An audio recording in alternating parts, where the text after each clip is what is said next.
Chers internautes, nous voici encore une fois devant vous pour vous présenter une nouvelle vidéo. Comme nous l'avons expliqué dans les vidéos précédentes, nous avons dit que l'ordinateur c'est une machine constituée de deux parties. Nous avons dit que la première partie s'appelle hardware ou la partie matérielle de l'ordinateur, c'est-à-dire la partie que l'on peut toucher, la partie palpable. Et donc, nous avons voulu vous rappeler ça. Donc, l'ordinateur est un dispositif électronique programmable pour traiter automatiquement l'information. En tant que dispositif électronique, il est constitué des éléments matériels conçus et fonctionnant selon les principes de la science électronique. C'est les hardware ou la partie matérielle palpable de l'ordinateur. Programmable, c'est-à-dire que l'ordinateur est une machine capable de recevoir des instructions conçues et élaborées par l'homme pour exécuter l'ensemble des démarches matérialisant la logique humaine en vue d'atteindre un certain résultat escompté. Cet ensemble de programmes est appelé software ou la partie immatérielle de l'ordinateur. Donc c'est la deuxième partie de l'ordinateur qui est constituée d'une part de la partie matérielle que l'on appelle hardware et d'autre part par une partie matérielle, c'est-à-dire qu'on ne peut pas toucher et que l'on appelle software. En résumé, les hardware plus les software, ça vous donne un résultat. Ça peut vouloir dire que si vous avez seulement les hardware sans les software, vous ne pouvez pas avoir un résultat. Ou si vous avez les software sans les hardware, il sera toujours incapable d'obtenir un résultat. Donc, il faut la combinaison du hardware et du software pour obtenir un résultat sur ordinateur. Maintenant, nous allons essayer d'expliquer ce que c'est le hardware. Il est constitué de quoi? Quels sont les éléments qui reviennent dans le hardware? Donc, comme l'avons dit, c'est la partie qu'on peut toucher. Et tout ce que vous pouvez toucher sur un ordinateur, voici un assemblage de plusieurs éléments qui font partie de l'ordinateur. Nous avons voulu donner cette image pour que vous ayez une idée de la quincaillerie d'un ordinateur ou les éléments que vous pouvez toucher sur un ordinateur. Alors, cette vidéo vous est présentée par qui? Et avant de vous donner des éléments du présentateur, j'aimerais que vous puissiez liker la vidéo. Si c'est la première fois que vous êtes sur notre chaîne, de pouvoir vous abonner et de cliquer sur la cloche de notification et ensuite sur toutes pour que YouTube vous propose nos prochaines vidéos. Donc, nous appelons Kakule Msuboja, ingénieur en informatique de gestion et enseignant à l'ISC Goma et dans d'autres institutions d'enseignement supérieur de Goma. Nous voici donc sur notre image et nous pouvons continuer. Là, le hardware est composé par quoi? Nous avons prévu cette image qui vous donne au moins beaucoup d'éléments sur lesquels nous allons parler dans cette vidéo. Et sans plus tarder, nous allons vous donner une autre image qui vous donne certains éléments avec leur nom et chaque numéro a un nom. Donc le numéro 1 c'est le moniteur, le numéro 2 c'est le modem, le numéro 3 c'est l'unité centrale, le numéro 4 c'est la souris qui est là et le 5 c'est le haut-parleur, 6 ce sont les imprimantes et 7 c'est les claviers. Maintenant, on va essayer de détailler certains éléments Mais nous disons qu'avec les deux images ci-dessus, il devient facile d'avoir une vue d'ensemble du hardware d'un ordinateur. Il est question maintenant d'expliquer les rôles de chaque composante. Suivez attentivement cette vidéo car nous allons citer les composantes et donner les rôles de chaque élément pour le fonctionnement d'un ordinateur. Par rapport à l'unité centrale, nous disons que par extension, on nomme souvent unité centrale les boîtiers ou l'armoire et son châssis qui intègre la carte mère, un système de refroidissement, les processeurs, la mémoire vive, l'alimentation, mais aussi les périphériques internes. Et quand nous parlons de périphériques internes, nous verrons les mémoires de masse telles que le disque dur interne, les lecteurs de DVD ou de CD, etc. Alors, c'est ça l'image de l'unité centrale pour la plupart des ordinateurs et son intérieur. À l'intérieur, vous pouvez trouver ça, c'est la boîte d'alimentation. Tout ça, c'est la carte mère, la plaque ici. Là, vous avez beaucoup d'éléments. Nous aurons l'occasion encore d'y revenir dans la suite. Voilà, maintenant, voici l'image de la carte mère. Là où nous donnons un peu beaucoup plus de détails. Donc ça, ce sont les slots ou les ports de la mémoire RAM. Ça, c'est les CPU ou les processeurs. Ces morceaux de mémoire. Ce sont des connecteurs des USB, les connecteurs VGA, les connecteurs RJ45 pour l'Ethernet. Et ici, ce sont les connecteurs internes de la carte. Mais il y a les slots PCI et il y a les slots PCI et les connecteurs internes des disques. Pour les disques SATA, vous avez les connecteurs ici. Pour les slots IDE, c'est-à-dire les anciens disques durs, vous avez aussi son connecteur là-bas.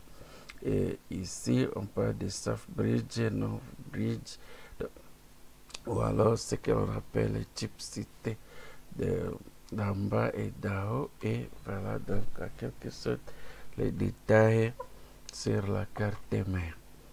Parlons du clavier. Le clavier, son rôle, c'est d'introduire les informations dans l'ordinateur. Et là, nous voulons justement parler des périphériques d'entrée. Quels sont les périphériques qui permettent d'entrer les données dans l'ordinateur?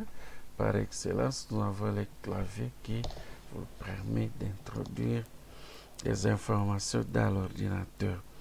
Alors, les claviers, c'est un matériel qui est constitué de touches.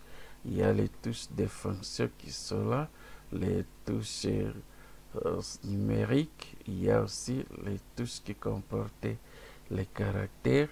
Ça, c'est ce que l'on appelle la touche entrée, la touche backspace ou la touche arrière. Ça, c'est la touche tab. Ça, c'est la touche qui vous permet de bloquer les majuscules. Et ça, c'est la touche shift avec l'autre ici. Ça, c'est la touche contrôle, la touche Windows, la touche alt, la barre d'espacement et ça, c'est alt gère et ainsi de suite. La partie ici, c'est la partie que l'on appelle pavé numérique, qui est souvent utilisée par les gens qui font les calculs sur l'ordinateur. C'est une bonne partie utilisée souvent par les comptables et les mathématiciens, mais aussi celui qui est en train de saisir son texte, il peut aussi utiliser cette partie. Ça, c'est la touche insert qui permet d'insérer de nouveaux caractères, supprime ou delete sur d'autres machines pour supprimer et ainsi de suite. Il y a les page up, page down, la touche de print screen ou imprimer l'écran et ainsi de suite. Ça, c'est quelques éléments des détails du clavier. Ça, c'est la touche escape pour annuler les quelques commandes tapées au clavier. Voilà, ça c'est le clavier. Parlons maintenant de l'écran.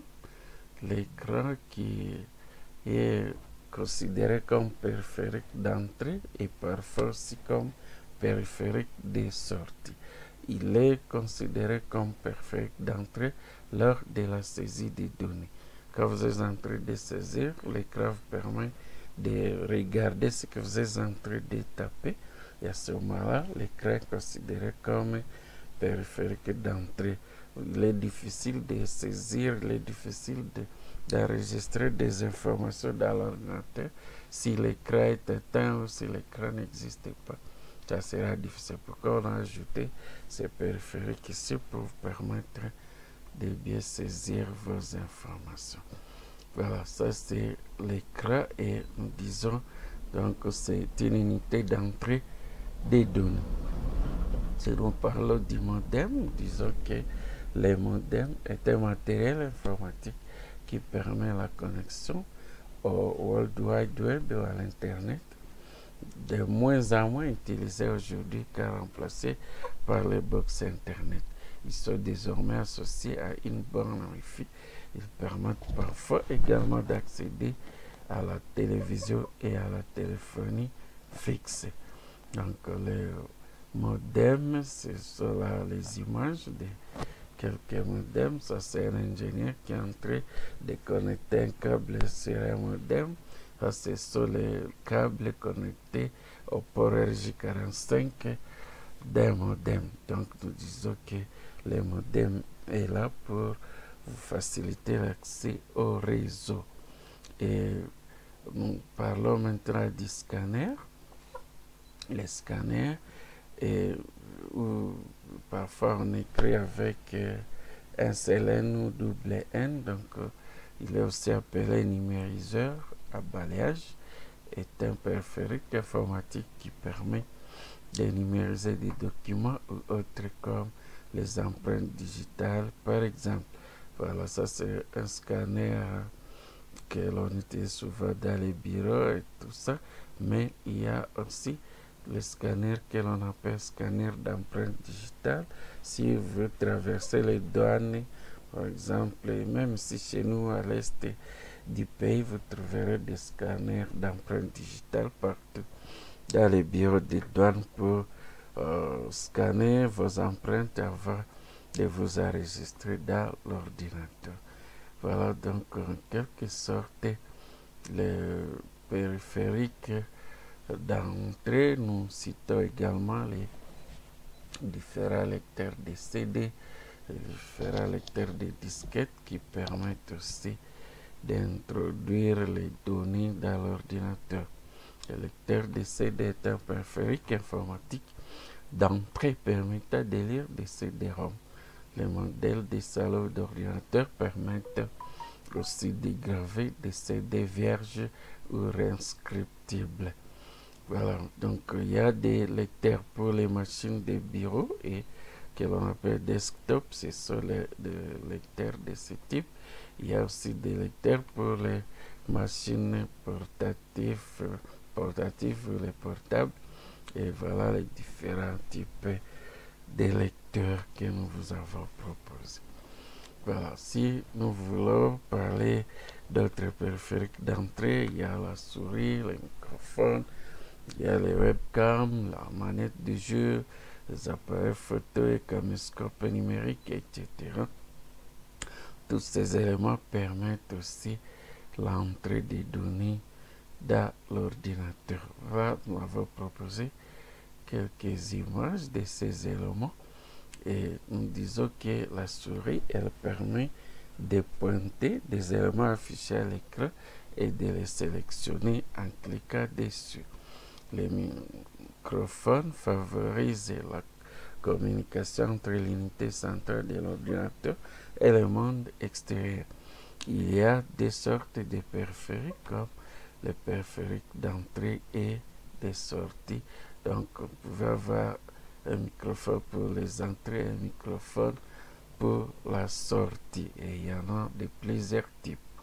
Alors, le caméscope, il est conçu pour être utilisé comme un périphérique d'entrée vidéo. Donc, il y a plusieurs périphériques qui permettent d'entrer les données dans l'ordinateur. Nous en avons cité euh, pour la plupart, nous avons cité aussi. Maintenant, parlons des périphériques des soldats. Tous ces que nous venons de dire, les scanners, les scanners, les caméscopes, les appareils photo, les lecteurs de CD, etc.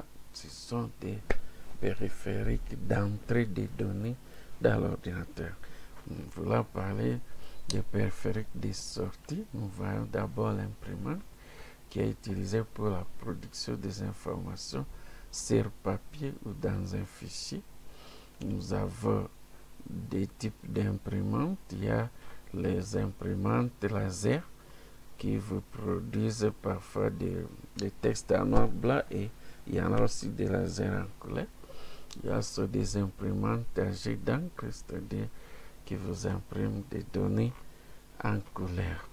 Nous avons aussi l'écran, je crois nous en avons pas, nous avons dit que l'écran, il est aussi appelé périphérique de sortie lorsque vous visualisez les informations avant leur impression. À ce moment-là, l'écran joue le rôle du périphérique de sortie. Il y a les haut-parleurs qui vous permettent d'entendre la voix à partir de l'ordinateur, mais il y a aussi les graveurs CD qui permettent de mettre les informations qui sont dans l'ordinateur sur des CD, et des CD que vous pouvez remettre à celui qui les a demandés. Voilà. Maintenant, un petit peu, nous avons prévu une petite conclusion. Nous vous disons que tous ces éléments constituent la structure de l'ordinateur. Les termes architecture renvoient à la disposition des composants physiques qui assurent le fonctionnement de l'ordinateur.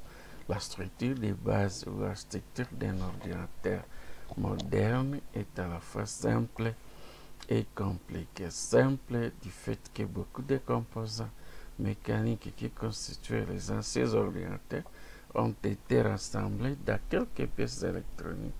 L'objectif visé étant la réduction de l'encombrement et l'amélioration de la performance.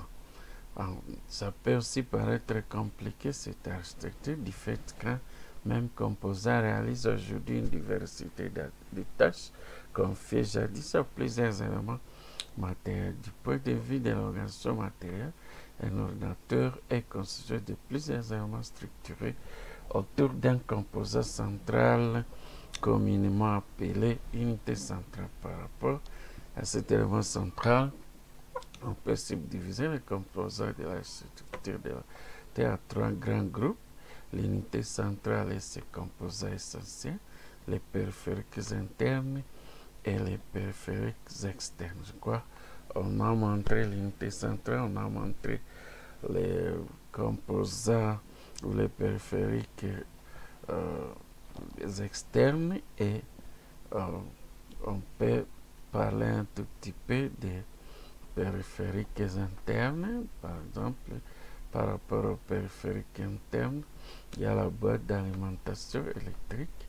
Elle transforme le courant électrique de 220 volts ou 110 volts en énergie de petite intensité qu'il renvoie aux différents composants de l'ordinateur. La carte mère, c'est un réceptacle qui permet le branchement des différents éléments et leur fixation en vue de l'échange d'informations nécessaires au fonctionnement de l'ordinateur. Je voulais que je parcours rapidement les périphériques internes pour que ça ne reste pas voilé, et nous allons expliquer ou donner les différentes vues d'une carte mère. Cette image nous l'avons montrée, mais voici comment la carte mère est composée. Un assemblage de pièces, de circuits électriques, des pièces électriques et électroniques pour permettre la communication de l'ordinateur avec l'extérieur, ou pour permettre un bon fonctionnement de l'ordinateur. Sur la carte mère, vous retrouvez aussi le processeur, qui est parfois appelé microprocesseur ou CPU, Central Processing Unit. c'est le cerveau de l'ordinateur qui est à la base de toutes les tâches intelligentes que fait à l'ordinateur. Le processeur est également composé de 4 unités fonctionnelles. Il y a l'unité arithmétique et logique, IAL, pour tous les calculs. Il y a l'unité de contrôle, UC, pour l'analyse et l'exécution des commandes. Il y a un bus interne, son rôle c'est d'assurer le parcours de l'information ou transporter les informations d'un périphérique vers un autre. Et il y a aussi, on a prévu aussi des registres pour les registres. Son rôle, c'est le stockage temporaire des données avant leur enregistrement sur les disques durs. Il y a la mémoire centrale. Cette mémoire est un endroit réservé pour le stockage des informations utiles pour l'exploitation de l'ordinateur. La mémoire centrale est subdivisée en deux parties. La RAM, qu'on appelle Random Access Memory ou mémoire vive, et le ROM ou Read Only Memory, qui est un support permanent et non effaçable pour la conservation des informations utiles, notamment les informations de démarrage, dont celles du fabricant de l'ordinateur. À l'intérieur, vous trouverez aussi les cartes électroniques, parmi lesquelles on cite la carte vidéo qui permet à l'ordinateur d'afficher des images ou des textes, la carte son qui permet à l'ordinateur d'émettre les informations sonores telles que la musique, etc. Vous avez la carte réseau qui permet d'interconnecter les plusieurs ordinateurs sur un réseau informatique. Il y a aussi le disque dur qu'on appelle HDD en anglais, et il s'agit d'un périphérique d'entrée-sortie se trouve à l'intérieur du boîtier et servant à conserver les données de manière permanente. À l'intérieur, vous pouvez aussi trouver des lecteurs de CD et des disquettes pour les anciens ordinateurs. Je voulais vous donner quelques éléments de périphériques internes pour que vous ne soyez pas bloqués dans la compréhension de ce qui est le hardware. Par rapport au périphérique externe à l'ordinateur, je crois qu'il s'agit de tout ce que nous avons détaillé un peu plus haut. Donc, il s'agit de l'écran, la souris, le clavier, scanner, imprimante, bref, tout ce qui est visible de l'extérieur. Qu'est-ce que vous pouvez retrouver sur notre chaîne à l'avenir? Disons que sur cette chaîne, vous allez apprendre beaucoup de notions essentielles sur l'informatique de base. Les notions élémentaires, vous allez apprendre comment manipuler des blocs de texte, enregistrer et traiter d'une manière professionnelle un texte. Des apprentissages sur la Microsoft Excel sera développé ici d'une manière simple et appropriée aux débutants en Excel. Vous allez bénéficier des avantages d'utilisation de Microsoft PowerPoint dans la présentation de vos cours, vos prédications et discours à présenter au public. C'est pourquoi nous vous disons qu'il faut rester toujours connecté afin de bénéficier de tous ces avantages. Avant de continuer, je te demande de liker et de partager la vidéo à tes amis, à tes frères, à un grand nombre pour que beaucoup de gens nous suivent et qu'ils soient informés de cette nouvelle technologie, de l'utilisation de ces nouvelles techniques de l'information. Et nous voulons que beaucoup de gens puissent être informés. C'est pourquoi quand vous likez, YouTube peut même proposer la vidéo à d'autres personnes. Quand vous likez en grand nombre et quand vous partagez la vidéo, ça permet à d'autres personnes de nous lire, de comprendre ce qui se passe. Ils peuvent aussi aller sur notre chaîne pour avoir d'autres informations. Donc, nous vous demandons de rester connectés. Par rapport à nos contacts, Je réponds donc au nom de Kakule Msuba, comme je l'ai dit, enseignant à l'ESC Goma dans la province du Nord Kivu, en République démocratique du Congo. Vous pouvez nous joindre par mail à l'adresse jkamsuba@gmail.com. Les numéros de téléphone sont là et vous pouvez nous contacter. Merci beaucoup pour votre connexion à notre chaîne. Je vous invite de suivre nos prochaines vidéos qui ne vont pas tarder d'être là. Et avant de quitter la chaîne, j'insiste, likez cette vidéo. N'oubliez pas de la partager à tes amis et ça nous fera du bien si vous pouvez faire cet exercice de liker et de partager la vidéo. À bientôt et au revoir. Merci beaucoup.